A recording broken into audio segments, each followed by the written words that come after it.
አንቲ ውእቱ ሰዋስው ዘርየ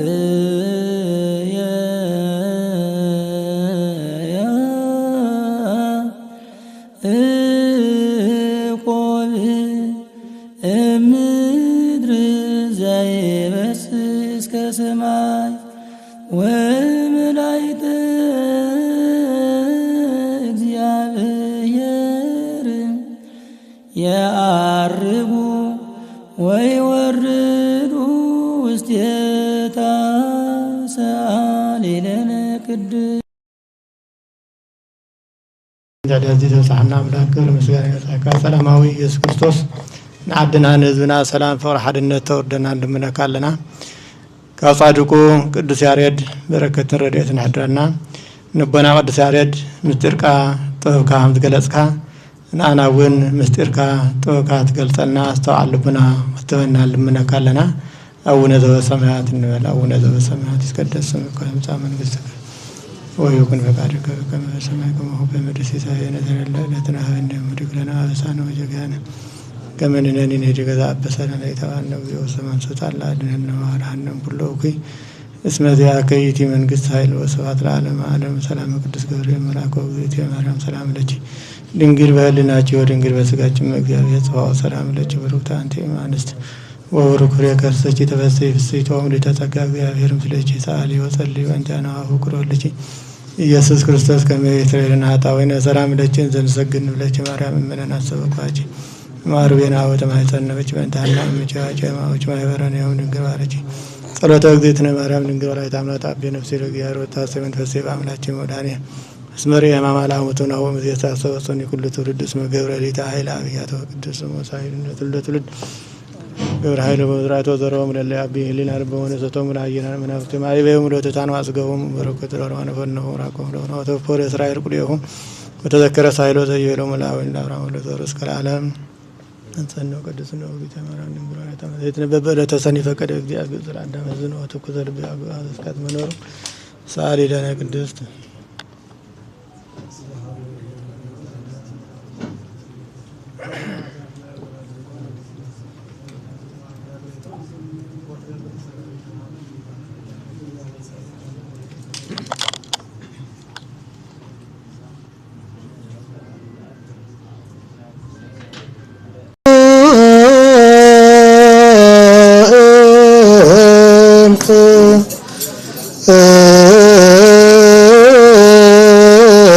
እድሜሁ ወአልቦ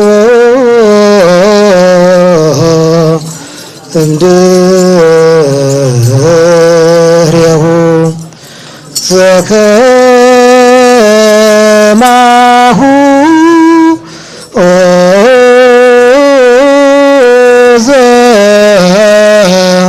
ከማሁ ማህሌታይ አሎ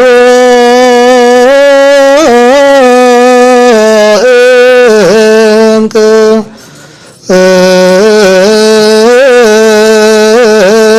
እድሜሁ ወአልቦ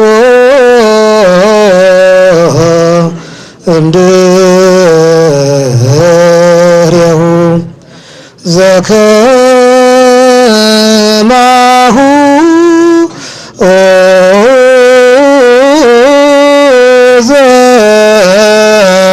ዘከማሁ ማህሌታይ ያሬድ ካህን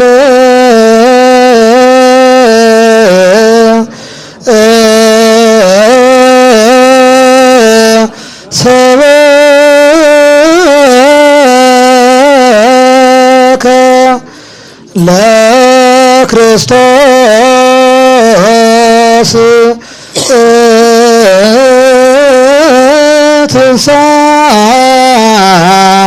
ትንሣኤሁ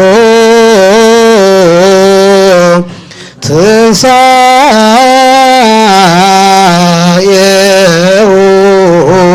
ሰብአ ያሬድ ካህን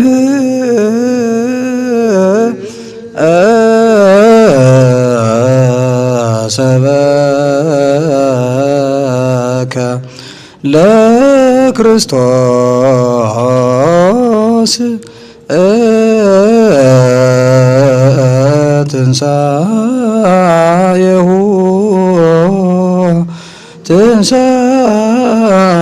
ትንሣኤሁ ሰበከ ያሬድ ካህን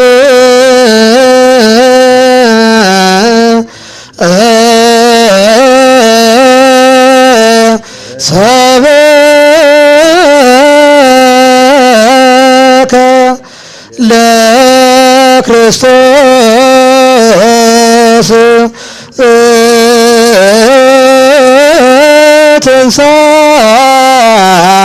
ትንሣኤሁ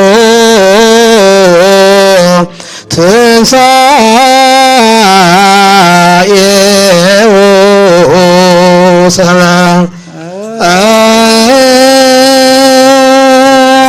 አልቦ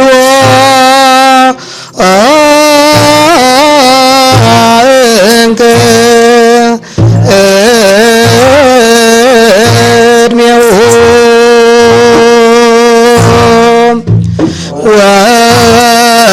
ወአልቦ እምድሬሁ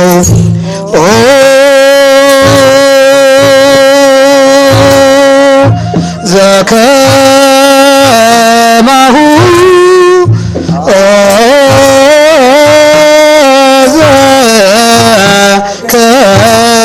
ዘከማሁ ማህሌታ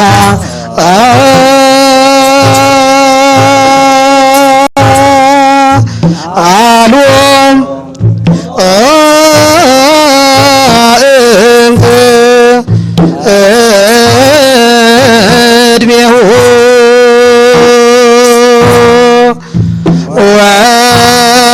ወአልቦ እምድሬሁ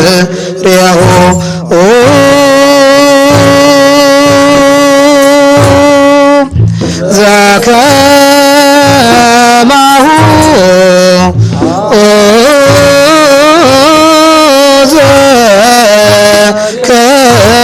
ዘከማሁ ማህሌታ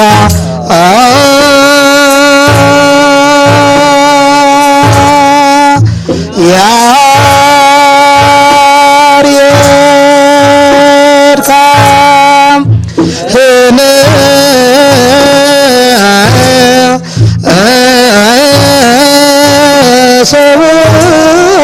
ሰበከ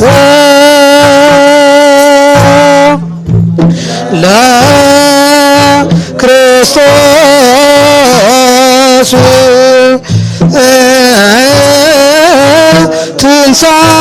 ትንሣኤሁ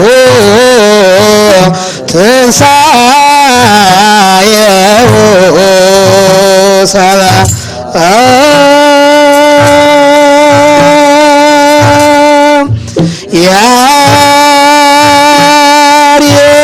ያሬድ ካህን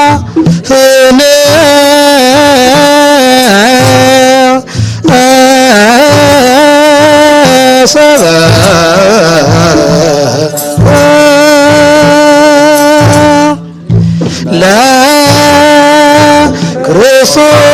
ለክርስቶስ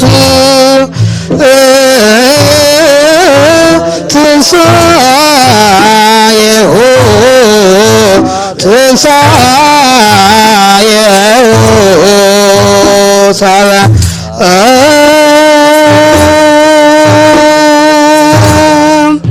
አልቦ እንከ እድሜሁ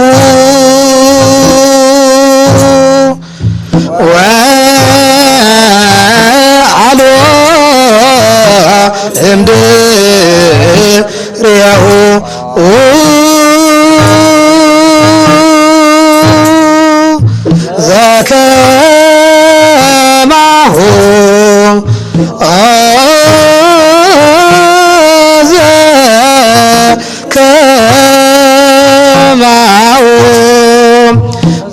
ማሕሌታ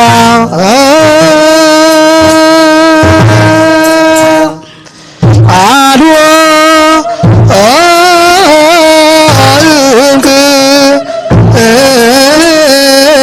እድሜሁ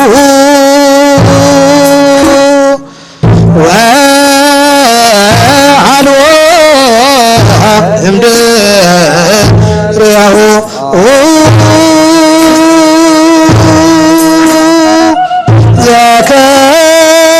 ዘከማሁ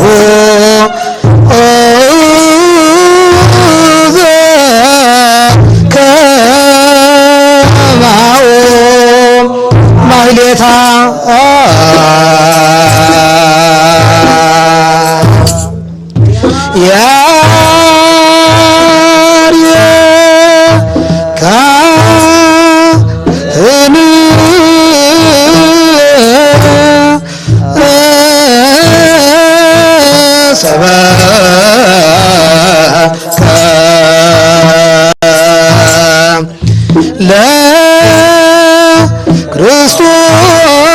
ለክርስቶስ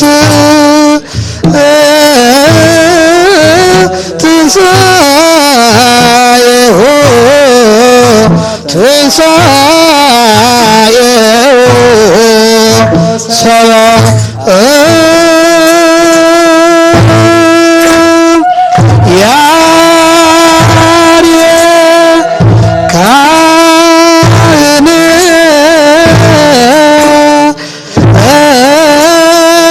ሰብአ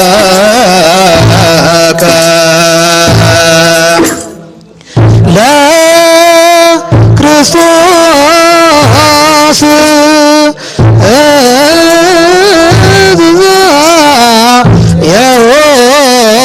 ትንሣኤሁ አልቦ እምቅድሜሁ ወአልቦ እምድሬሁ ዘከማሁ ማሕሌታ አልቦ እምቅድሜሁ ወአልቦ እምድሬሁ ዘከማሁ ማሕሌታ ያሬድ ካህን ሰብከ ለክርስቶስ ትንሣኤሁ ሰብአ ያሬድ ካህን ሰብከ ለክርስቶስ ትንሣኤሁ ሰብአ አልቦ እምቅድሜሁ ወአልቦ እምድሬሁ ዘከማሁ ማሕሌታ አልቦ እምቅድሜሁ ወአልቦ እምድሬሁ ዘከማሁ ማሕሌታ ያሬድ ካህን ሰበከ ለክርስቶስ ትንሣኤሁ ሰብአ ያሬድ ካህን ሰበከ ለክርስቶስ ትንሣኤሁ ሰብአ አልቦ እምቅድሜሁ ወአልቦ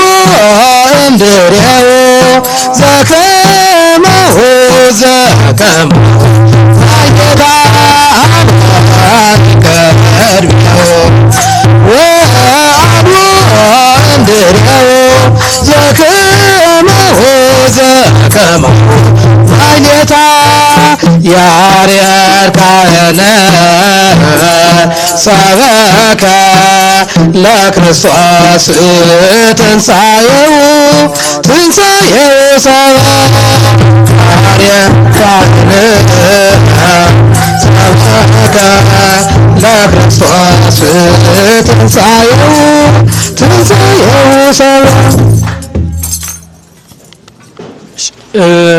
እግዚአብሔር አምላክ ሊቃውንትና ነገር እሱን ደርፍ ስለዚህ ይፈልጥ ግን መብዛሕቶም ዜማዚ ካብ ደርፍ እዚ መጽዩ ዜማዚ ካብ ደርፍ እዚ መጽዩ ኢሎም ትንትንዎ ዘለው ስለዚህ ዋና ንቅዱስ ያሬድ ፈተናታት ኮይኖሞን ዝኾኑዎን እዚኦም እዮም ያው ተመጽሐፍቱ እዮም እስቲ ትግራይ ኢትዮጵያ ትበሃል ተለስ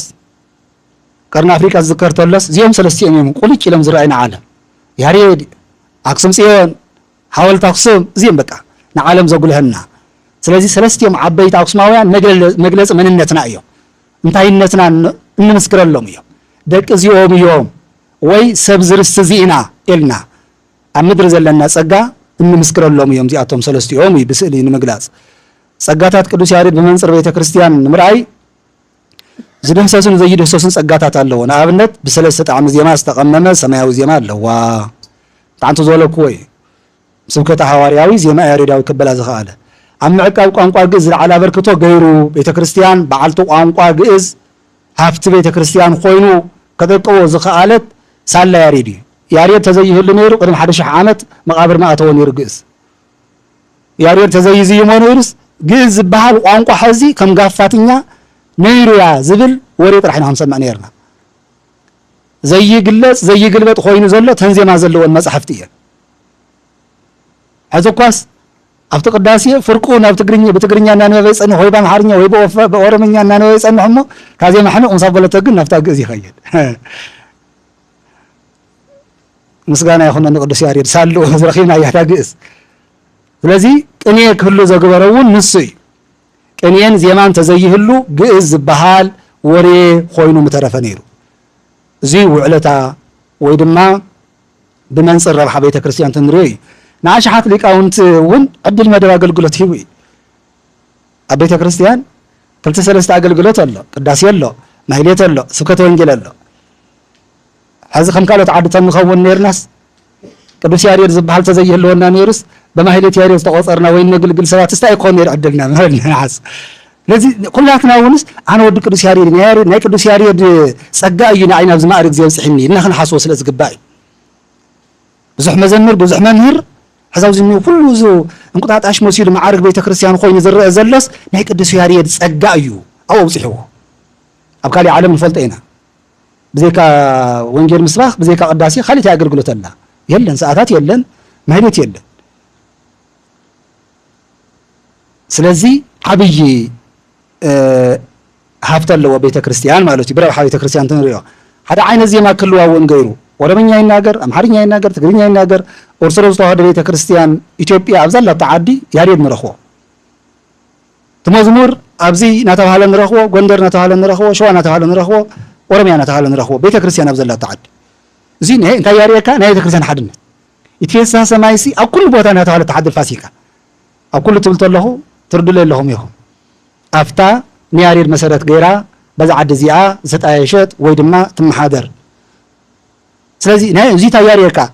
ቋንቋና ካሊእ እናሃለወስ ጂኦግራፊና ካሊእ እናሃለወስ ያሬድ ግን ሓደ ገይርና ይሓድር ናይ ቤተ ክርስቲያን ሓድነት መሰረቱ እዩ ብቅዳሴን ብስብሐተ ማህሌትን እውን ሓደ ኢና ብስርዓትን ኣገልግሎትን እውን ሰሙነ ሕማማት ንወሎ ገለ ንወሎ እውን ከምኡ ብትምህርትን መምህርነትን እውን ብዙሕ ካብ ውሉድን ወላድን ዝጠበቐ ፍቕሪ ዝፈጠረ እዩ መምህረይ ገለ ኢልካ ክትዝክር መማህርተይ ገለ ኢልካ ክትዝክር በዚ ተፈጠረ ሕውነት እስካዕ መውስቦ በፂሑ ክንደይ ጸጋ ዘብፅሕ ኣሎ ስለዚ ቅዱስ ያሬድ ኣብ ቤተ ክርስቲያን ዘሃቦ ረብሓ ጸጋ ትንርኢ እንተለና ዓብይ መንገዲ ኣለዎ ማለት እዩ እዚ እውን ንዋያተ ማህሌት እውን ቶም ዝደሰሱ ንዋያት እውን ብያሬድ መሰረት 3 ዓበይቲ ንዋያት ንረክብ ከበሮ ጸናጽል መቋምያ እዚኦም እውን ኣለውና እዚኣቶም ሃብቲ ቤተ ክርስቲያን ብቅዱስ ያሬድ መሰረት ንረኽቦም እዮም እዚኦም ቅዱስ ያሬድ ተዘይሃልዩ እዚኦም የለውን እግረ መንገዱ እውን ኣብ ናይ ኣእምራዊ ንብረት ባለስልጣን ዝበሃል ተመዝጊቦም እዮም እዚኦም ናይ ኦርቶዶክስ ተዋህዶ ቤተ ክርስቲያን ሃብቲ እዮም ተባሂሎም እውን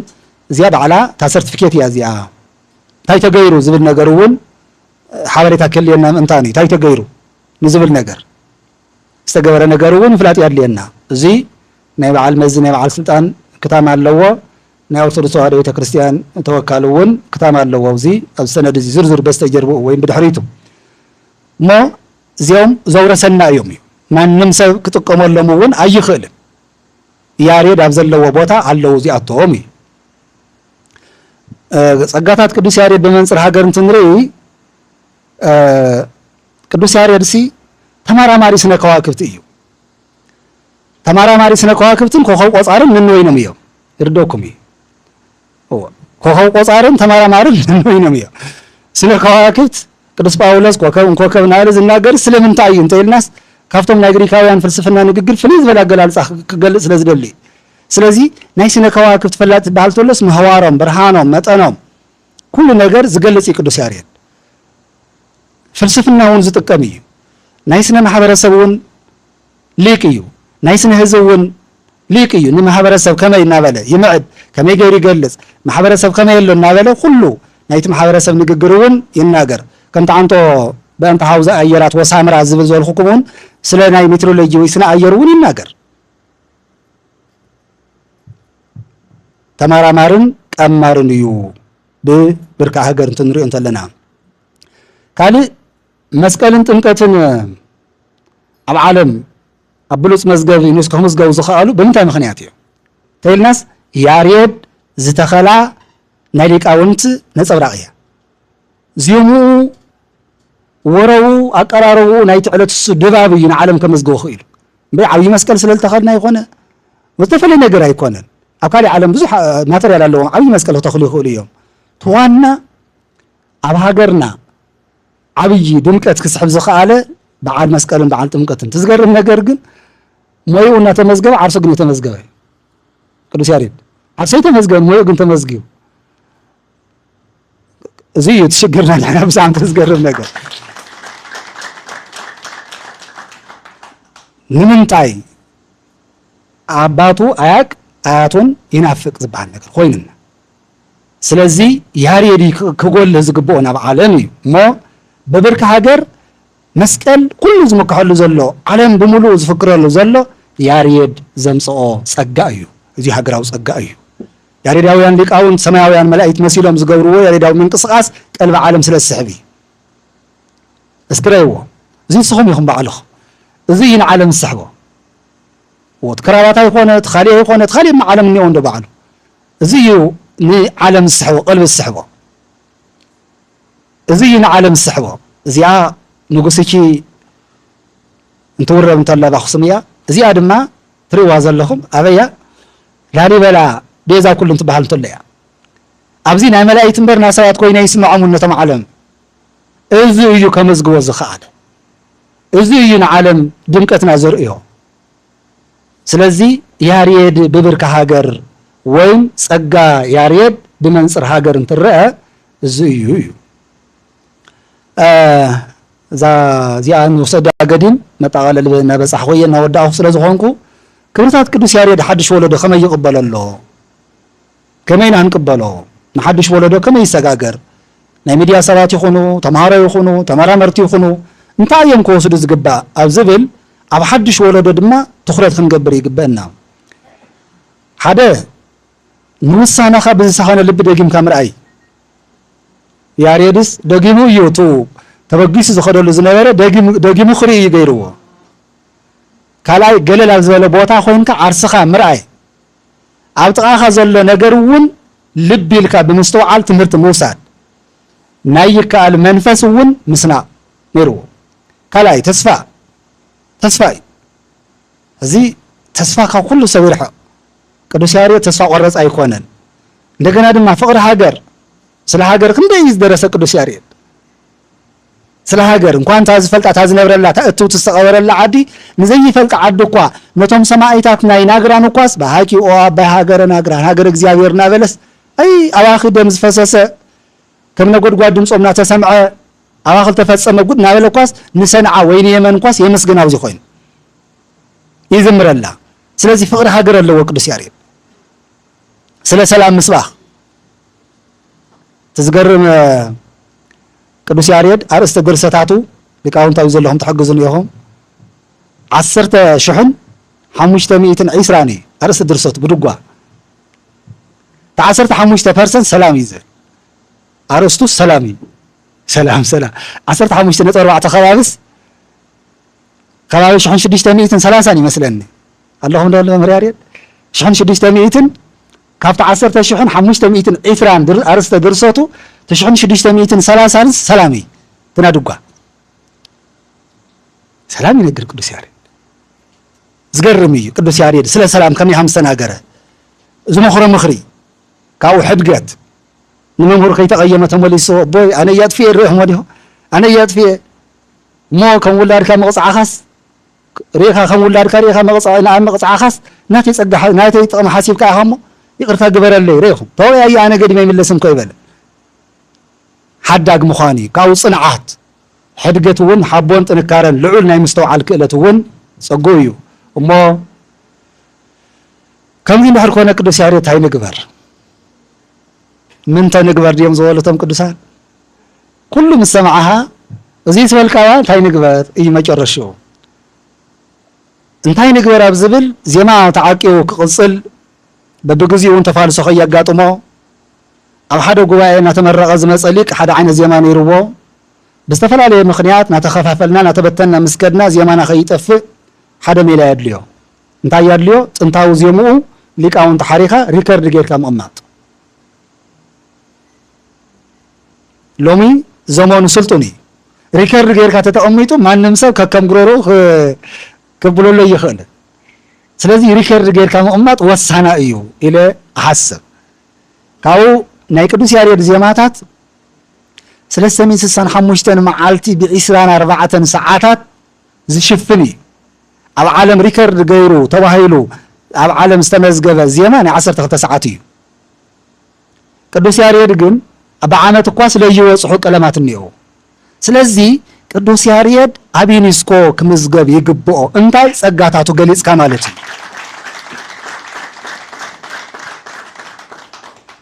ከመይ ክምዝገብ ይኽእል ሰሞያ ኣለው ደረጅኡ ኣትሒዝካ መንገዱ ኣትሒዝካ ከመይ እዩ ከመይ እናበልካ ኢኻ ትኸይድ ንሰሞያ ንህቦ ግን እዚአን ክንሓድገን ዘይግብአና እየን በብዓመቱ ከም ኣሸንዳ ጥምቀት መስቀል ዓመታዊ ቅነ ዝኽሪ ቅዱስ ያሬድ ክወሃበሉ ይግባእ ከምቲ ሕዚ ጀሚርኩሞ ዘለኹ እንደገና እውን ጎደናታት ቤት ትምህርቲ ብስሙ ክስራሕ ወይ ክስየም ይግባእ ኣብዚ እዩ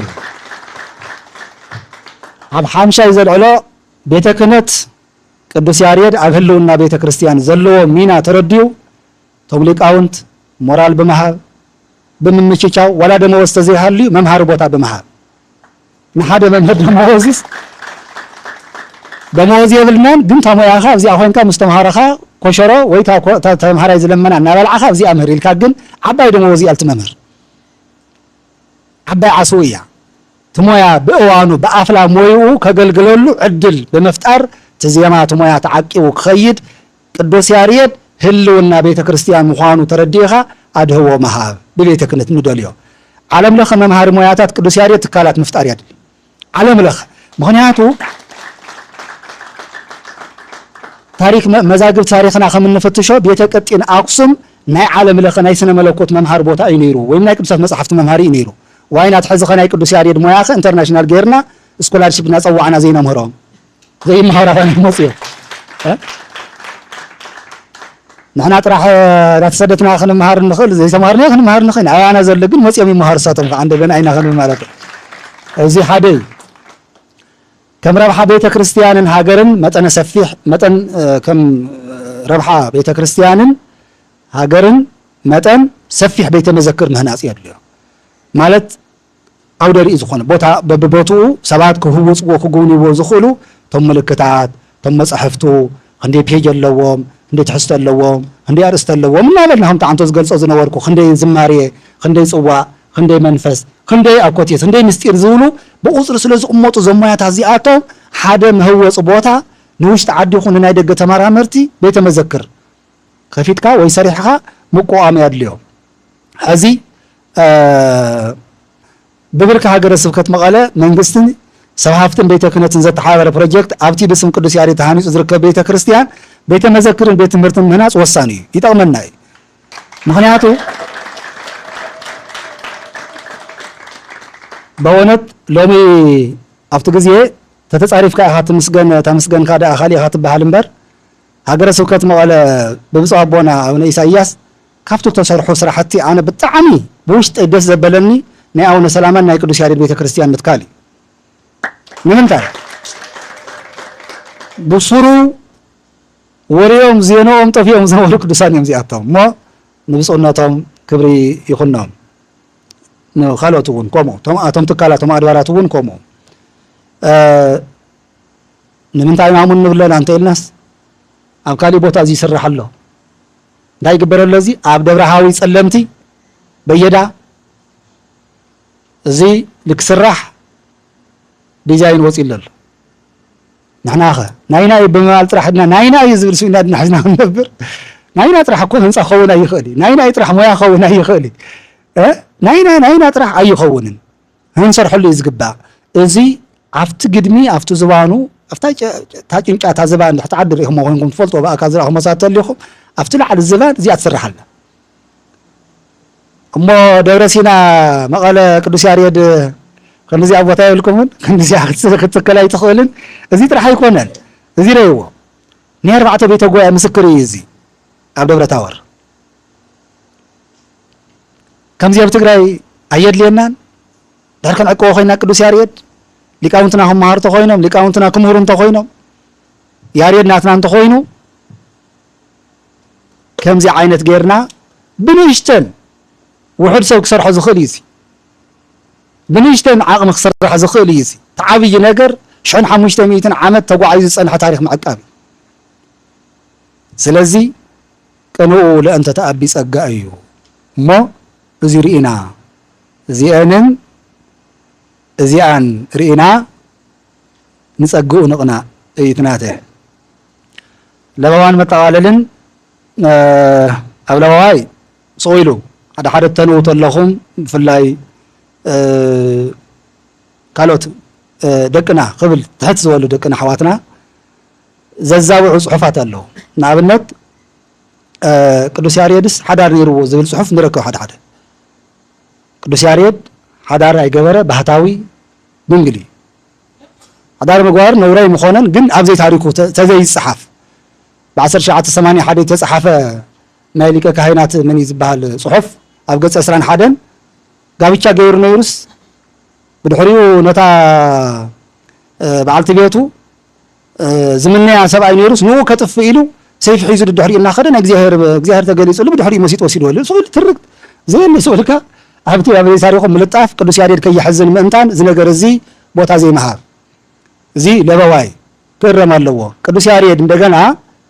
ኣብ ትምህርቲ ይኹን ኣብ ካሊእ መደረታት ዝስምዑ ናይ ሚድያ ኣካላታዊ ስለ ዘለኹም ቅዱስ ያሬድ ናይ ዜማ ናይ ማህሌት ጀማር እምበር ናይ ሙዚቃ ጀማር ኣይኮነ ካብ ሰማይ ዜማ እምበር ደርፈ ይመጽን ስለዚ ካብ ሰማይ ኣምፂዎ እናበልና ደርፊ ጀሚሩ ስተይልና ዝተዋቅዕ ታሪክ ይሆነና ምእንታን እዚ ክእረም ካብኡ ግንወት ዕለተ ስዋሬ ቅዱስ ያሬድ እናተባሃለ ኣስተምህሮ ክወሃብ ኣላዎ መጠዋለይተናት እዚኣ እያ ስለዚ ቅዱስ ያሬድ ዝኣክል ሊቅ ወመተርጉም ክንግቲ ዝግብኦ ክብሪ ዘይረኸበን ኣብ ዓዱ ዘይከበረን እዩ ኮይኑ ዘሎ ስለዚ መንግስቲ ብምሓውር ኣቢሉ ኣብ መልማዕን ምዕቃብን ፀጋታት ቅዱስ ያሬድ እጃሙ ክወስድ ቤተ ክህነትን ውሉደ ያሬድ ሊቃውንትን እውን ኣብዚ ዓብይ እጃም ስለ ዘለዎም ግድኦም ከበርክቱ ሰብ ሃፍቲ ኣብዚ ኣብ ሰማይን ምድርን በረከት ዘውህብ ታሪካዊ ስራሕ ዓሸሮኦም ከዕርፉ ዝብል መልእኽተይ ብምትሕላፍ የጠቓልል ክብርን ምስጋናን ንሆትን ዳስም እግዚአብሔር ይኹን ተባንየለ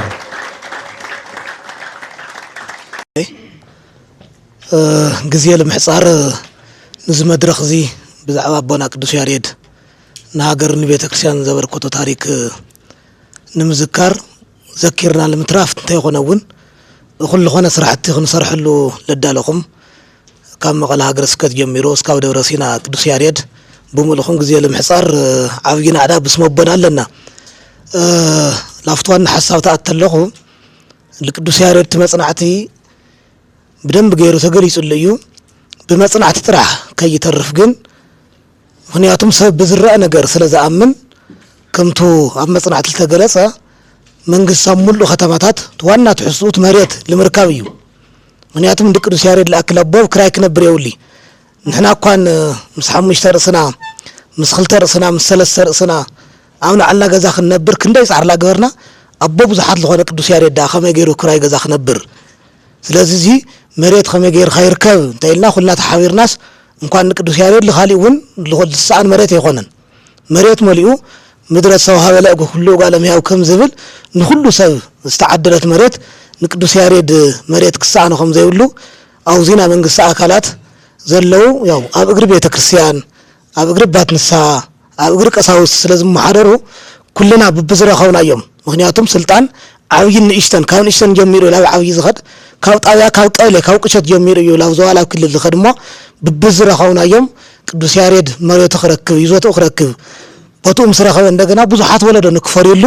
ንገብርና ኩልና ጻዕሪ እዩ አውዚ መንግስቲ እውን ክሕግዘና ዝግቦ ምክንያቱም ካብቶም ቅዱስ ያሬድ ጸሎታት ሓደ እቀበለና ከመ ብንተ አይን ወጽላለ ተክነፊከ ክድኖ ለመንግስቲ ኣብ ዓዲ ኣብ ትሕቲ እግዚአብሔር ኮይኑ ዘመሓድር ጸሎት ዝጀመረ ቅዱስ ያሬድ እዩ ምክንያቱም ታይብል ከመ እዮልና አይዛብ አይቴው ታምላኩ አይዛብ አበይ አምላኩም ኸዩልና አስተአሁ ለአውኮኩ ግብሪ ለሀገር መህነጺ ጽርግያ መህነጺ ትምህርት ቤት መህነጺ ሕክምና መህነጺ ዘጉድል ተሃልዮም መንግስቶ ለሆኩ መንግስቱም ለውክ ተሃልዮም ናዕብ ዘልዕል ተሃልዮም ሓልቦም ዚአቶም አግርሮም አግር ጸሮ ጸላት ታይተገሪዩ ኣብ ትሕቲ እግሩ አውዱ ቆላል ቤተክርስቲያን እትጽልየሉ ምክንያቱም ተምሳት ናርኹስ መንፈስ ምሕደር ኮይኖም ኣብ ልዕል መንግስትን ኣብ ልዕል ሃገርን ከይሕምሱ ቅድሚያ ጸሎት ዝጀመረ ቅዱስ ያሬድ እሞ ንዝ ጸሎት ዚዳ እንዲያም ካፍቶም ጋርድታት ብላዕሊ ጋርድ ኮይኑ እኮ ቅዱስ ያሬድ ቶም ጋርድታት ካብ ዝረአ ነገር እዮም ዝከላኸሉ ካብ ዝረአ ጸላእ እዮም ዝከላኸሉ ጸሎት እንደገና ዘይረአ ግን ዝረአ ስራሕ ዝሰርሕ እዩ ስለዚህ ዝጽሊ ቅዱስ ያሬድ ብዝየሙን ብታሪኩን ዝይሉ ዝጽሊ አባ ከመገሩ መሬት ክስልሞ ኩልና ብዘለናዮ ብዝረኸውናዮ ብመሓዙትና ብበድነት ነመሓድሮም ብመምህርነት ነመሓድሮም ለሁሉ ኣብ ዝረኸውናዮ ንሕናውን ነቦና ናይትኻትኩም ጥራሕ ይኾነ ናኹሉ ቦእዩ ወዲ ያሬድ ዝኾነ ሁሉ ኣብዝና ቅዱስ ያሬድ ታሪኻዊ ስራሕ ንክሰርሕ ኩልና ጎንኹም ኣለና እሞ ኣይዞኹም ቀጽሉሉ ተነጊሩ ጥራሕ ይተርፍ ናኹሉ ግዜ አጀንዳ ኮይኑ ክቅጽል ያው ሓሳብ ይገልጽ ኣለኹ ይቐኒየለይ يغنيلي ثلاثة نعدل مسكن كور ملاكة تاور ناي دورسينا وانا محداري كوران ناي ديك ناي كوران ناي كنيه ناي زيما ناي استفلالي مصحف تترقامي مهمران كلهم ناي كل جن ناي منقستن سبر سلطان نافذ ساعات زي نافذ زي مبصحنا እግዚአብሔር ከመስገን ይገባው ንብዙሕ ግዜ ጥበብ ተሸፊኑ ንብዙሕ ግዜ ጥበብ ከይተጓልሀ እሞ ነተን ጥበባትንስ መበገሲ ጥበበን ዝኾነ ነቲ ዕብየት መበገሲ ዕብየት ዝኾነ ነቲ ሰላም መበገሲ ሰላም ዝኾነስ ኣመና ከዓቢ ዝግብኦ እንዳሃለወስ ኣይ ዓበየን ጸኒሕሞ ነዚ ዓብይ ፕሮግራም እዚ ብንእሽተን ዝረአ ዘይኮነስ ብስፍሓት ዝረአ ብዕምቆት ዝረአ ክረአን ክስራሕን ዝግብኦ ዘዳለኹም بحقي لباوي مسغانا لنا ازي منالبات كم دبري وي دما كم سرح كفلي غيركم كيتريوا ناي كلنا خنسرحلو زغبا كلنا خنعسلو زغبا كلنا خنلمعو زغبا سلازخونه ابزي عبي رايين ابزي عبي بلان نزي كلنا نعسلينا انا دم علي قطرن ليتن ابزي بلان زي او غني دبرسينا كخون قال اتفتو مخنياتو نتوم ناي دبرسينا امرار حط راح زي كنس زي فلمازي زي بروح رؤيته زي بزو ابونا اونا إساياس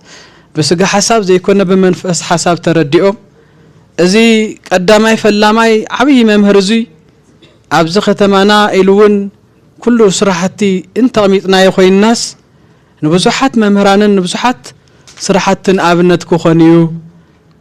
نلمعات مبغس كخوني بموال بمنفس رايهم مريم يم صريح موهاني صممو كبري يقبؤهم بصو ابونا ازي الى ناي كتمانا الون ناي كللنا بحلن توريزمن مبغس يخازيو مفلم يخازيو بحل توريزم كبحل كلوس ابزحا سئلو ويغحا ويكا ابزحا افتي ناي بحل توريزمن بيرو تريوس ناي قداماتن ناي قدوس ياريد ناي كالوت قدوسان سئلن كاب ابن استفلفل ابيات كريستياناتن يخم تريو سلازي فلاماي طببكا وي مبغس يخا زغونه قدوس ياريد ميزيومو كسرح اجامكم كتوفيو نلابو ኣብ ክልልና ዘለኹም ናይ መሬት ወነንትን መሬት ምሕደራን ዘለኹም ዓበይቲ ሰብ ስልጣን ነዚ ዓብይን ብሩኻ ኣይምሮ ዘለዎን መምህር ቅዱስ ያሬድ ኣብ ከተማና ኢሉውን ኣብ ትግራይ ወኢሉውን ኣብ ዓለም ሙሉእ ብዕምቆትን ብጥበብን ብትምህርትን ዝዓበየ መምህር ክሰፍሕን ሙዚየሙ ብፍላይ ብብናይ ባዕለን ጾመ ድጓ እንታይ እዩ ድጓ እንታይ እዩ ምዕራፍ እንታይ እዩ ንናይ ባዕለን ሙዚየም ተቐሚጥወን ንናይ ባዕለን ክፍሊ ተቐሚጥዎ መጽሓፍ ዝተንተነሉን ኣውደ ርእይ ተዘጋጅዩ ዝስርሐሉን ንኽኸውን ዓብይ ሙዚየም እዩ ኣነ ከም ከማይስ 250 ዘይኮነስ 500,000 ካሬ ከወሃቦ ኣብኡ ክንጽዕረለና ኢለ ይሓስብ እቲ መባእታዊ ሆስፒታል ዝተባሃለውን ሆስፒታል ጥራሕ ይልኩም ደብረ ሲና ከይተሓስቡ ሆስፒታል ጥራሕ ኣይኮነን ናይ ሕክምና ናይ ዶክተሬት ትምህርት ቤት እውን እዩ እዚ ካሪኩለም እዚ ካብ ሒዝ ጀሚርኩም ክትቀርጽዎ ከለኹም ዓብይ ገይርኩም ኣግዚፍኩም ቅረጽዎ ኣብ ጎንኩም ኣለና ኢልና ኢና ንምኽንያቱ ናይ ትምህርት ቤት ናይ ዶክተሬት ናይ ካልኦታት ጽንዓቱን ክኸውን ስለ ዝግብኦ ንሱውን ሰፊሕ ስለ ዘድሊኹም እዩ እቲ ሙዚየም እውን ናይ ቅዱስ ያሬድ ብሙሉኦም መጽሓፍቲ ዝትንተንሉ ኢሉውን ብስክሪን ኣብ ደገ ዝረኣየሉ ማለት ቅዱስ ያሬድ ዝሰርሖም ስራሕትታትስ ብስክሪን ንደገ ዝረኣየሉውን ክንገብሮ ስለ ዝኾንና ክንሰርሖ ኢና በርግጽ ብለኩም ክንሰርሖ ኢና ተተሊምካ ተዓሊምካ ዘይተሰርሖ የለን ስለዚ እዚ ኣስፊሕና ስለ ዘድልየና ናይ መሬት ዋንነት ዘለኻ ቃል ዝኣተኻልና ቅድሚ ሕዚ ብሓቂ ዝተፈላለኹም ኣብኡውን ክንህቢና ኢልኩም ሓሳብኩም ዘቐረብኩምልና ደቅና እቲ ዝበልኩሞ ሓሳብ ክትፍጽሙልና ኣላቦ ዝጀመርኩም ናይ 10 ዓመት ኣይኮነን ዘውዝንየ ፕላንስ ካፍቶም አንተው ዝተባሃሉ 5 ቢልዮን ዝተባሃለስ 25 ቢልዮን ኮይኑስ ዓብይ ሙዚየም ንትግራይ ብሙሉኡ መጽኡ ዝሪእሉን ዝሓተሉን ናይ ዳሕራይ ወለዶ አንተው ክቡር መጋቢ ሐዲስ መምህር ሄኖክስ ታይብሉ ነይሮም ነዞም ናይ ሕዚ ወለዶ ከመይ ክርከቡ ወለዎም እንተይልና ኮይና በቱ ሙዚየም በቱ ትምህርት ገርና እንተገሊጽናሎም ኮይና ያሬድ እዚ ይመስል ናይ ያሬድ ትምህርት እዚ ይመስል ናይ ያሬድ ስራሕ እዚ ይመስል እንተይልናዮም ኮይና እቲ ናይ ቀደም ትምህርቱን በዘመናዊ ብዝመስል አካይዳ ሳይንሲካል ብዝኾነ አሰራርሓ ገርና እንተርኢናዮም ኮይና ዘይሰርሕሉ ዘይዓስሉሉ የለን ኣብ ቲክቶክ እኮ ነው ዓለስ ናይ ሓደ ሱቂሉ ተመን ዝጥምጥም ሰብኣይና ረኣየ እኮ ነው ዓለስ ምስ ዝብኢ ዝጓየ ሰብኣይና ረኣየ እኮ ነው ዓለስ ጥራሕ ዝዋኖም ዝወጹ ሰባት ብጭቃ ተጣሲሞም ሓመድ ተደፊኖም ርእሶም ንንቕንቑ ሰባት እኮ ነው ረኣየ ዘው ዓለስ ዘይፈልጦ ዘይማና ዘይሙ ዝውዕሉ ዘይፈልጦ ደርፊና ደርፉ ዝውዕሉ ሰባት እኮ ነው ረኣየ ዘው ዓለስ እዚ ግን ንዘመኑ ብዙምጥን ገርና እንተኸይድና ይኾይና እዚ ዋዕላ እዚ ቀዳማይ ዋዕላ ፓርቲዋን ቀዳማይ ዋዕላ ኢልና ኢና ርኢናዮ ለና ካብ ሒዝ ንድሓር ዓበይቲ ተመራምርትን ናይ ጽንዓትን ምርምርን ኩሎም እውን ኣብ ዝርከብሉ ሰፊሕ ኣዳራሽ እውን ገርና ንኽንዛተ ቁጥር 1 እዩ ኢሉ ይሓስብ ኣብ ጎንኩም ኣለና ክስራሐዩ እግዚአብሔር ይحግዘና ስብሐት ለእግዚአብሔር ያው ቀሲስ ለገሰ ገብረ ይባል ካብ ማህበረ ካህናት ናይ ደብረ ሲና ቅዱስ ያሬድ ካህን ሓደ መገልገሊ እየ ኩሉ ተባሂሉ እዩ ጽቡቕ ውዕሎ ተባሂሉ ብፍላይ አንቶ በመምህርና መጋቢ ሐዲስ መምህር ሄኖክ ጽቡቕ ሓሳባት ጽቡቕ ትሕዝቶ ጽቡቕ ታሪክ እዩ ቀሪቡልና ብሓቂ ናይ ልቦና ብሓቂ ካብ ልቢ እዩ ተሓጒሱ ኣውዚ ዝወዓለ እዚ ጉዳይ እዚ ብሚድያ ክርኢ ከሎ ካልእ ሰብ ኣብ ዝውዕሎ እዚ ከይውዕል ነበርኩስ ሓሊፉኒ ኢሉ ክናሳሕ ምዃኑ ይኣምን እየ ኣነ ከብቲ ዝተረድአኒ ስለዚ ሕዚ እውን ናይ ግዜ ሕፅረት እምበር እቲ ታሪክ ካብዚ ኣብልፅ ኣቢሎም ክገልጹልና ኣብልፅ ኣቢሎም ከምፁልና ከምቲ ንገርሎ ገና እዩ እዚ ሓደ ምዕራፍ ተባሂሉ መጀመሪ እምበር ግዜ ስፋሕ ኣቢልካ መምሃራን ይኹን ብዝተፈላለየ መልክዑ ይምልከቶ እዩ ይግብኦ እዩ ነዚ ጉዳይ እዚ ኣብዚ ጉዳይ እዚ ክውዕል ይግብኦ እዩ ንዝበሃል ብሰፊሑ ልግለጸሉ ካብዚ ልድሓር እዩ እቲ ናይ ሎማዓንቲ መጀመሪ እዩ ስለዚ እዚ ታሪክ ካብዚ ልድሓር ገና ላወሰኸ ክኸይድ እዩ ኣብዚ ግን ኣነ ልምሕፃር ንእሽቶ እንታይ እንትነለኒ ብብፁዕ ኣቦና ኣቡነ ኢሳያስን ብናይ ሃገረ ስብከትና ወለድና ኣመራርሓ ብፍቃድ ብምዃኑ أوزي وكيلهم يوم تناسى نساتهم كوا جزية انت حصرهم جزية بمسأنا وزو على زي تزي وعلو جين وكيلهم خيدو زو على لا سرحكم ولا فصمكم وعاليلهم وكيلهم يهو مهرنا وزي لا مهرنا بالتفالا لينتنو علم يوم كامل مثلا ندعي منالات يقاقل له توهينا يقرتا كابنا منقست تكالات كن تحسات زوهاو زنوارون كاب ناي لقدس ياريد محبر كم تماساساليو كاب وردا يكون كاب كتما مقالة زوا مقالة يكون كاب بيرتات سكاب كذي رئيتو لهل تقابلنا يو تحسا وكن وصلنا لبل اسكال حزا اي سمعكو لنيخو سلازي زي تايلر ايكا حزون افتنا ايت كريستياننا دخمت بقى حزون او ينيو مالتيو سلازي زي عباي ملكت حيزوم انت هنا كاب صباح الات 11 غنوت ياو ولدنا نا هاجر سكت ولدنا ون كو علم خانم فلطيو سلازي نا منغستاو اكالات زلوون او علم كاو تقادي سمتي حسابات حيزوم تقاريون نشتنيو 250 شح نالتهاله كشنشن كله نشتنيو تسرحت نرأيو كندي عينت بلان يتوصيو لنيو نرأيو نوعو انت تمقيلو ننشتني بقى حنتي هوسبيتال لو عساس بتا قريبا لنيها كندو دي لغبا كاولا عقب يدليا مخانو تا اسمو اب قمتو وسينا سلازي انا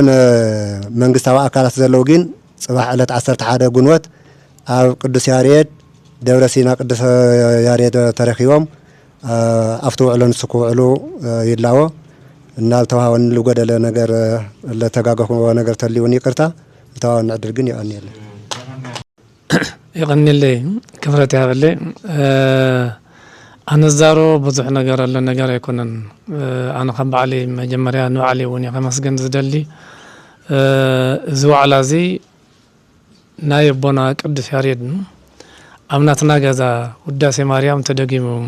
ጸሎት ተገይሩ ተከፊቱ ነተገዛ ባርኮትን ማው አነ በጣም ክብረልን የመስገን ያውና ነው ዓሊ ከመስገን የደለን በርካል ነበር ስለዚህ በቀጻላይ ወን ነና አፍቲ ዝግበር ነገር እንድሕር ኮይኑ ንኹለ ነገር ኳ ብዙሕ ተዘይሃለወ አፍቲ ንኹለ ነገር ንድሕሪ ነው ለነገር የለን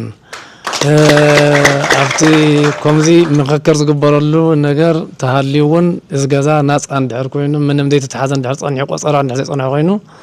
ተገዛ ሒዝና ነና አቦታት ካው ካፍትና ሄዝነው ዓብ መማህራን ኳ ብዙሕ ተዘይሃለወ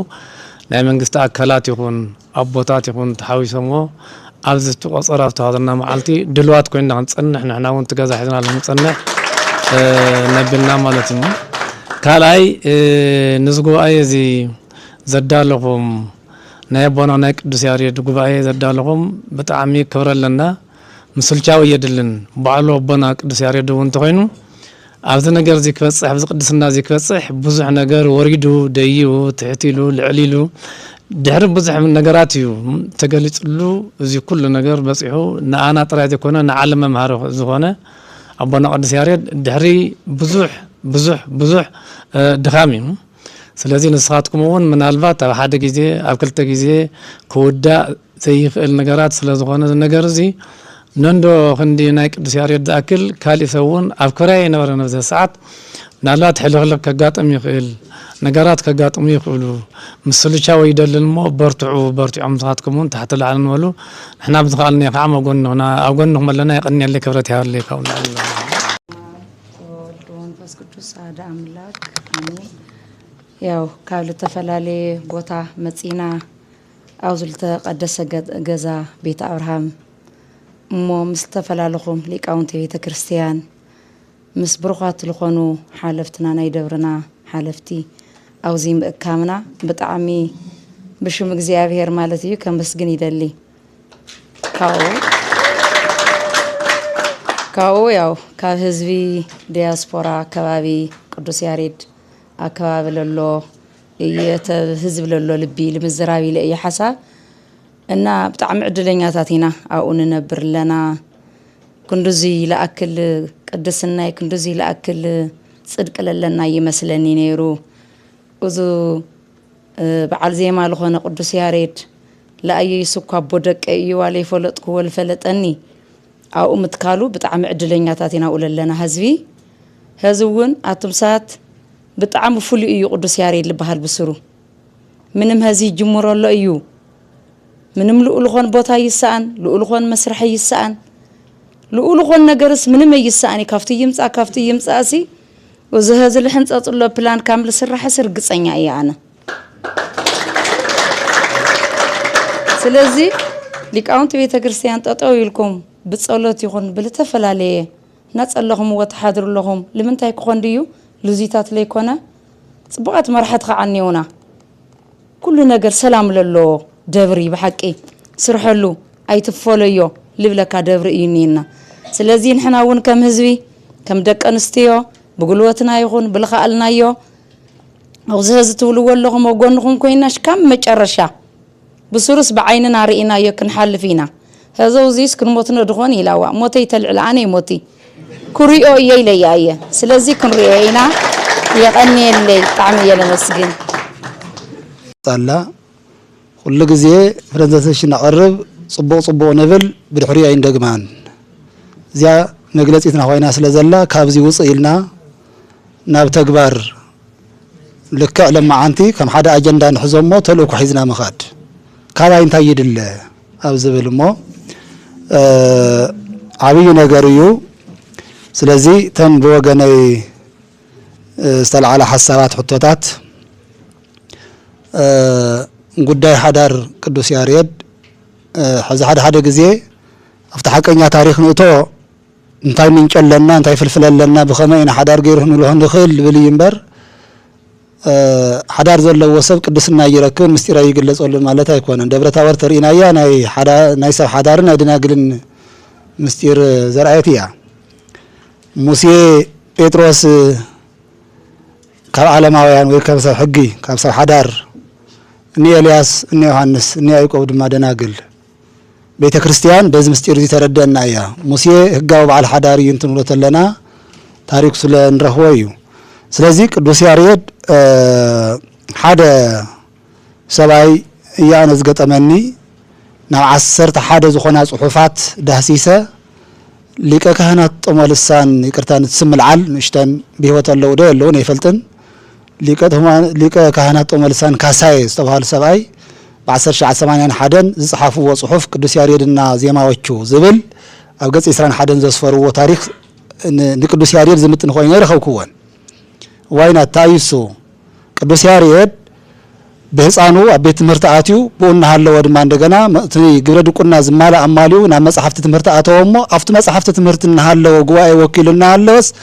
ቦገይሩ ናፍቲናይ ዜማ ምስጢር ምግላጽ በጽሑ ዝብል እንበር ኣብ ሓዳር አትዩ ዝብል ነበር ዝብል ምንጭ ስለዘይ ንረክብ ካብ ካልኦት እዩ ስለዚህ ስፍሓት ጽንዓት የድልዮ ንቀጻሊ ወየድልዮ ንምንታይ ነቲ ሓደ ሐሳብ ልኩዕ ንምትሐስ ወይ የሻሊሉ እርማቱ ንክወስድ ስለዚህ ማሕበረሰብና ከከም ዘንዎ ታሪክ ሰኒቁ ስለ ዝኸይድ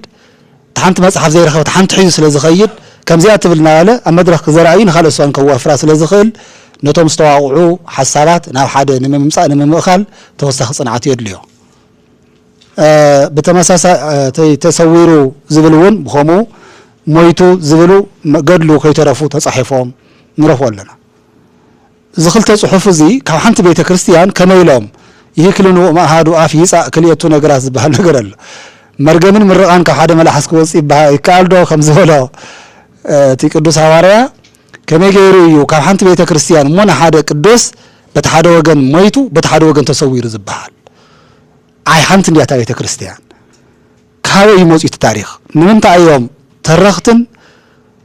ታሪከኛታትን ንምንታይ እዮም ዝፈላለዩ ዝብል የተሐሳስበካ እዩ እዚውን ኣነ ብወገነይ ውልቀ ርእቶ ኣመሃብተ ዘይኮይነ ጸንቂቕና ነቱ ሞይቱ ዝብል ሰብ እንታይ ይፍልፍሉ እንታይ ረኺቡ እዩ ኢልና በቲ ተሰዊሩ ዝብል ክንሽፍኖ ወይም ክነረጋግጾ እንተኾይና ተተወሳኺ ጽንዓት የድሊ بوجن كان تايتبل تتبهال تصويره نمنتا أفتا بوتا أنا مجرش بوتو هي بوتو تجلس مسوار قدوس ياريد مر مقابر قدوس ياريد أي بهال أنا زامن ولا مالت بوجني مسوار قدوس ياريد تبعيلا تبعتي بزي تصوير تبعيلا خوحني أفتاس أجعي خمسة لا حق خزبالات مسوار قدوس ياريد تبعيلا أتفلت سلازي كابزي من كنا أنت زخون زبل جن أب كيف تغير ناس توسخ صناعات كم تقوم كم قدوس فريمنات وس ما أكل نجار ملكوت دمان دجنا تاريخ بيت كريستيان هيمانة كريستنا يتقلوا ما أكل مصنعته ونخوينه نتوم زوانا ودو ويم وجنبر زفطر نجارات متعرقي مصنعتي كقرب زخل أو خلاتنا ون كم دك يتولجون كم دك يتكريستيان نتحقق زول من قدي كل يخون إلى حسب كم عواف ديو كم ملائكة تمهير وزول نجارات من عربات تنعاف الرأية الله ساتن حنتي أجز خوينا حنتي أرا خوينا حنتي أزلو خوينا استجلس عليه سيهوني جن رأي زراعين السن نفط بوتا مريحان زو سدامبر تي مستير زيماس كم تي بعلو دريس وزلو واي زيماز سمائك بسماء ملائكة قدوسان أو سماء السماء هو زيما كم تي سايا زراعيو سماء هو إلو سماء دا إذا نجرنا نمبر كفتن عواف ملائكة يبلنبر ما يواف أي بلن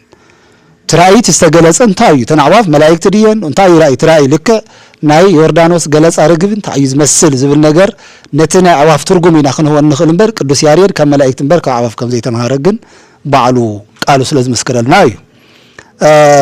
زين سلستين عبيت نتو تعتين رجس أنا ون أبز حلفة ون دسكسنا جورنا ون حيزين يري حيزين خلتيو بالرمات تحنتي صنعت تايتا مويتو تصوير التل زبل سويله اوبن قدف كون نيران مالتي سلازي زي حنتي كاو نمنتا ايو ناتنا مالت قدوس ياريدس نمنتا اي ناب عالم فلاي دما مستي مس ابزي دوغما ودكتورين معرن نخون مس اورينتال تشيرش زباله احواتس تاينا خوينا زي تتقمنا له معره خوينا زبل حطو تخكل يو كل غزي تا خوين سمعنس دخاس حق تصويون سمع يولو نزبال نغر الله هذا نحنا صوف حقيقة كويه كابدا بزحات نجارات تشكيمنا تقبلنا أميننا تقبلنا ناتنا نبيت كريستيان نسأجا نبيت كريستيان استوهاب أسأجا زي تقبلالو مخنياتسي دخلتنا دي خون ويسقولوا نحنا زي معلاينا دي خوين تعابيت تريفو ويدما تي زنبرنا نبيت كنت محضر حرقواته كاب جبس دي خوم غير دافيننا تريفو زبل نجر كصالي تعي مخنيات زبل نجر جن كل جزء ده حساسية دي حزون مخنيات المركب فوسيا ولن جن مخنيات رخيبنا بخمزي مخانو كي تسفح في حتريفو مبر نبيت كريستيان توها ونير نسخن نبيت كريستيان توها بس أجا تريفك كديل كون كنت موجودة تخليها إلى حسب مبر يحزنك أيو حوارياتنا علم تلاقيهم نأتي ناي مسيء هج صلات نخلو كجلجل خيلو انت خوينا نقدوس ياريد كابك زيافير ندرك سوات نبيت كريستيان استوها بخوين تبكع نمنتاي زي سفح زبل نجر حزون يحسبك أيو حزون يحسبي جن حزن خنا خنجورز جبنا بحتى وحفتنا زي كونس نبيت كريستيان هافتو يسخن زي تقوم كنا نبرزبل مسفح يد لينا بحتى وحفتنا نقولنا هم تحاولتي أي توصلوان قالنا نقولنا خنبر زي كونه عالم كتقوموا له زخل جندنا عوانا بقولو استرخبات أجلو إلنا عالم مفلات باستفلاليه مويا باستفلاليه جلالسة مجلس وصبويو بتمساسالي مسنا مزمور الرمات قالتات ياريد داوينا تغالي ياريد هسس نجري وصل لزبالكم ما تخكلي انا حدا جزيت اي حزن النس زخونه كاسيت ومره اجزاء انا ترخب قال هاي خير منا ጨነቀني نتسيل مخواري الكات خير تعلما ግን ውሽጤ ቤተ ክርስቲያን ተቀመል ያይለ ይحጎሰን ግን ሰብ ተናዓሰ ካብ ምግላል قريبካ አፍቂርካስ ትገጋ ምራሚ ዝሐይሽ ማል ሳተፊስ ኢለ خير حق صوا دحراي تايزبل صحفي بلقاهم تقبا تاريم زوص كاسيت يبل ماجن هذا بيت ابي هاجر سبكتس مزمر بيت مرسن لئر ممهرني انا حزم هدي زي حسولو بلطيف كا مشاط ወይ هم وليل كاسول كدس كل يهون تحمل بحسب كل يهون ادنو جن اي يغبرن كما يبحالن انت ترى بلقاهم تخرج زخل قط منبر زي مخدامن كبال متى ملك انينا ممزن زيبلنا ملك ليبلنا ስለዚህ زخوم زي عينت نقصالي بخمي كرم يخيل مساجلس كتفت جوا لك أنتون كنزرار ولو توم زمرت دكنا حواتنا ون بخمي من قدك ساتف خمس خلون أستمر خن هولو كم مجلال أغرب كات من قد مرأي يصبو كم مرقام ممكاري يصبو بزبل ولدو كابنا وقص كم خاد من قد مرأيو أرينا فناطو بق أمانسي من ياري إنه سنة الإجزافير الإجزافير صبوت من قد من ياري إنه زبل ولدو تغنعت من قد مرأي سلت الجبا كفتتنا نمرام أبقى صالي سفحت صنعتاتنا قبرنا استمرنا هامنا أوزلنا خلاتنا قدلنا حلفنا لنا نقصالي كله أي جزا وسيدو بزمدا يزيك نراخب نخلينا إلنا كل جزء قدس ياريد سمونا تلعلنا تذكره استفل عليه وعلاتنا كايدنا تمكت عفتي باهرة تمكت وسينا تندم قتلنا بقدس ياريد كم تدمقنا نقولنا يسوع كريستوس بعلة تمكت كعالم فليز ولا دمكت نقول زلناس ناي قدس ياريد وهو تو مخانو مسكلون كمو زي ندحر جليسنا خوينا نعلمنا تفلت أي خيديو ما زي تقبل ورق خوين خي تعرف منتان ناي كلاتنا قد يخون تسترف كم ناي دبرسينا بروجكت تحزقن ببيجامنا نما خورنا جر كل يخون بزعل قدس ياريد نخلاتنا ملكتنا أيو تياب دبرسينا تحسيه زلة تلمو بخمي فصام كابيتال كابي يركب مني فصام أكل مني يحجز أكل زبهر نجارات دما الصحان مرأي تبوتا أو حدا بوتا قاتا زي ترخبة خفافيل كان هاي لمعات تواهيلو ناي قربا بوتا سرعة أملكم فصام تواهيلو تكاري المركب أما تعطينكا بروبوزال كا نزمل كتا أكل نقربكا بهاجر سكت ونادقفكا يكال مخانو جن ممان يدليو كل جزء قدس ياريد لأكل تاوتا وتخيلكا تسفى مقراص دما ودي ياريد زي خموهانكا أيو موي تسفى خي قراص كازيا عتيقكا نياريد ازي ينو سنبري يعوي للكاز ملكتا أكل بمئمان زي جبر نجار يلن ولا قرب قاون يخون تبوتا عند حتى واهو كلمع دحقنا ملمي خطا أيو كابيتال كابي يركب تبوتا حيس كاون سقول زمكن بوتا خي خونون هذا عنتو تي بوتا تصنعات قريبو 350 شكاري نزي نملمع خندي كابيتال يدلي فلفلو خكاوي كركاوي خرز بالنجارون جن إنكلود مقبار يدليو إلى حسب زغونة المخوم نخلاتنا معريقنا التحساسي بنا وعيلي يوشتنا غيرنا أيو بزي انت ما أخلنا أيو إلى حسب بوغان إذن وراني حطوطات زيادة مبرهك بلن يدلي بعضهم سلازم اللسكم وقن من أنا زوز خول نجار يلن يغني يلي أبيتو أملخنا እግዚአብሔር እቲ ዝሃብካና አይና ሒዝና ቀሪብና ዘለና እሞ ወተባረኸልና ቅዱስ ፈቃድካ ይኹነልና ኣምላኽና እግዚአብሔር ኣብዚ ክልተ ሰለስተ ኮይና ተሰብሲብና ንስኻ ተባረኾ ግን ሰፊሕ እዩ ንስኻ ተህቦ ግን መወዳእታ የብሉን እሞ እግዚአብሔር ኣምላኽና ዝጀመርናዮ ኣፈጺሙ እዚ ንኸደ መንገዲ ባሪኹ ዓይነ ልቦናና ብሪሁ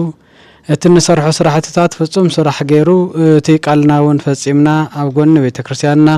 ኣብ ጎኒ ህዝብና ኣብ ጎኒ ሊቃውንትና ኮይንና ክንሰርሕን ክንፍጽምን ቅዱስ ፈቃድ ይኹነልና ቤተ ክርስቲያንና ደብረና ደብረ ሲና ቅዱስ ያሬድ ቤተ ክርስቲያን ከምቲ ዕላማን ሓሳባን ዓምቢባን በሪሃን ወቂባን እግዚአብሔር አምላኽ የርኤና ዘሐሰብናዮ ለማዓንቲ ሰፊሕ ይሞ ተሰፊሕን እግዚአብሔር ንእሽቶን ይሞ እግዚአብሔርና ፍጻሜ ብጽሑ በሐቂ ካብዚን ለዓል ንሰርሐሉ ዘመን ይባረኸልና መምህር መጋቢ ሐዲስ መምህር ሄኖክ ንቤተ ክርስቲያንና ተጠቅም ሐሳብ አቅሪቦም መልአከ ታቦር ንቤተ ክርስቲያንና መጋቢ ሐዲስ መምህር አሪጋዊ ንቤተ ክርስቲያንና ተጠቅም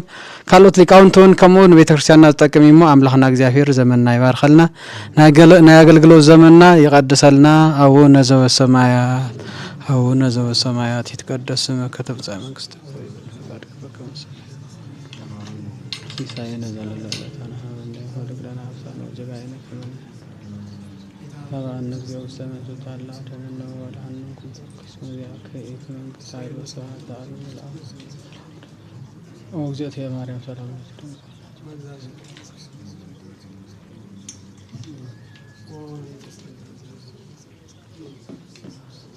كونوا فتوهان ونصوحان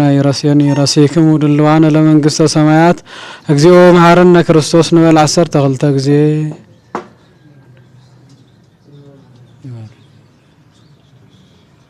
وزال فسريت وزي مصقبت كما هو بأنت اجزئتنا مريم